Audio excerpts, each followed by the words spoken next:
Welcome to Homeschooling 101. I'm Jennifer Collins, and I will be making videos every weekend to help you through your homeschooling process. This year has been crazy. A lot of people are homeschooling, myself included. I am a teacher. I was a teacher. I'm homeschooling right now, and I'm staying home, so I'm a stay-at-home mom. But it does help me with this idea.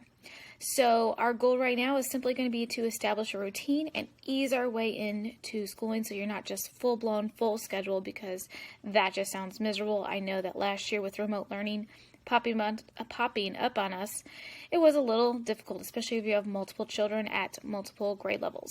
So hopefully this will help. Okay, so first things first, create a simple starter schedule. Here is my sample. I'll kind of let you know what's going on here without going through every detail. Keep what you like, change what you need to, or change it completely, but this will at least give you an idea of what you're looking for. We get up a little later in the household and go to bed a little later. If you're an early bird, obviously change these times. I personally give myself an hour before the kids get up just for me time. Then I wake up the kids, give them some morning TV. And then all these red boxes are times when school can take place. Okay, there's a lot of free time, a lot of relaxation, a lot of downtime, mainly because this has to be first just establishing somewhat of a routine. We have to ease our way into it. So you can see that the workout is built in, and I'll kind of explain that when I do talk about level 1. Free time, relax, that's time where they could do schooling. Then I added some things like a daily cleanup, chores. Those are all during the day because they're a little rambunctious at night, so it's helpful. You can see I also established meal times, which is really important with scheduling. And another thing that I would point to is curriculum time. I gave myself some time to work on curriculum. Okay, so meal times, some time for yourself, and special free times are definitely a must in here. I personally have time with my teen, and then I have time set aside for the little kids as well. And then, of course, there's the end of my schedule. Again, we stay up a little bit later, but we kind of watch a show at the end of the night. So here's an idea of what we're looking for our starter schedule. So before we go into your homework, let me kind of explain what the levels are. Our easing the way into it is starting with level 1. Level 1 is simply just PE, ELA, and elective. PE, I just want them to work out. That's it. Very simple. It's built in to the schedule already, as you saw. ELA is reading. They've got several choices. Any of those blocked spots will work for when they can read. They can choose what they read. They can choose when they read.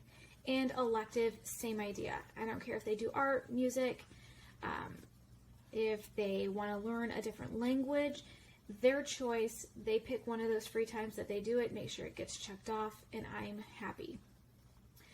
Just a heads up, we'll talk about this more later, but I eventually add in math, one kid per day where I do math facts with them, and then free write, which replaces the reading 1 day per week, so no extra time is needed.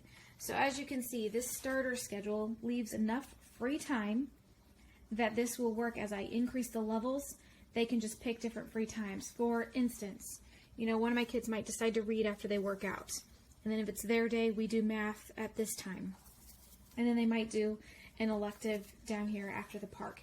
Something like that. But there is time, so as you add stuff, the time is already built into the schedule. You don't want to create a schedule that you have to change right away. Okay, so the idea for this level 1 is it is hands-free. That means parents, all you have to do is check off that they did it, or they can check it off as well depending on how old they are. Doesn't create a whole lot of work for you.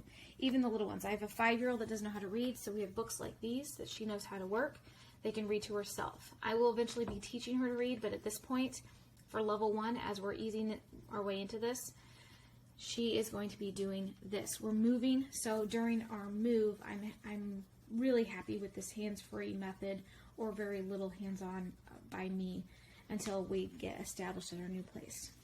So here is your homework. First, make sure you have your own simple starter schedule. Second, buy appropriate planners for documentation. Next week we'll talk about what kind of documentation you need, standards, that kind of thing. But as of now, assume you need some sort of documentation. Make sure you have your level 1 supplies. Books are a must. Available electronics if possible.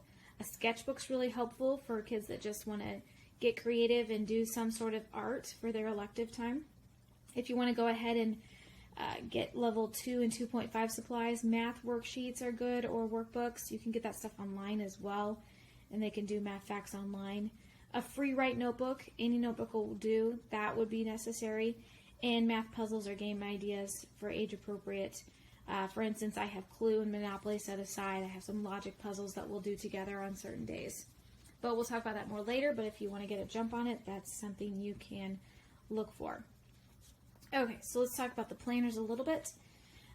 Because my state is going to require quite a bit of documentation, I don't want to make it harder than it has to be because I have 3 kids at 3 different levels. I simply got myself a planner. In your planners, you want to have obviously a monthly thing. I'm already picking days where there's no school. I gave myself Teacher Institute for me just to work on stuff. You know, I'll explain that later. Make sure it has a daily thing. I will have my check off for each of my kids. Maybe write some notes, how many pages they read, how long they worked out on the side. This notebook also has some free note pages, which is good. I'm giving each of my kids a planner.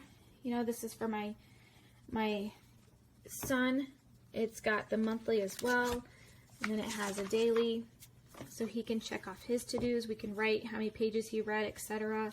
I think this one has stuff like this, and instead of 5 priorities, I might write down the books he's reading that month or something. Just make sure you have some sort of room for notes. And then my oldest daughter got one like this, which will be similar. She'll write her notes in daily. If she worked out for 30 minutes, she might write 30 minutes at 10. Either way, simple documentation that will get you what you need for your state. Okay, so let's do a quick recap. Homework, make sure you get a starter schedule. Practice it even this week. Go ahead and add in the reading and workout if you want to, or be a week behind me, or whatever you want to do. It's totally up to you. But make sure you get a schedule. Get any supplies you're going to need. Most of you probably already have the stuff already around the house. And buy planners. The planners that you need, I definitely suggest one for each kid just so you have that documentation in case you have multiple kids, especially in different grade levels. Level 1 is just going to be working out, reading, and elective. Hands-free. Kids choose what they do, what they read. Kids choose when they do. You just gave them specified spots where they get to pick. Next week I'm going to talk about simple documentation. I'll kind of tell you how I'm going to document, and I'm going to look more into it, and you'll have to look into your own state, but I'll tell you how to document. And also talk about standards for the state and that kind of thing. And then I'll just keep going week by week. We'll do this together, and hopefully it'll help you out just as much as it's helping me out. If you're interested in sticking with me, subscribe to my channel, and you'll get your weekly updates. Thanks.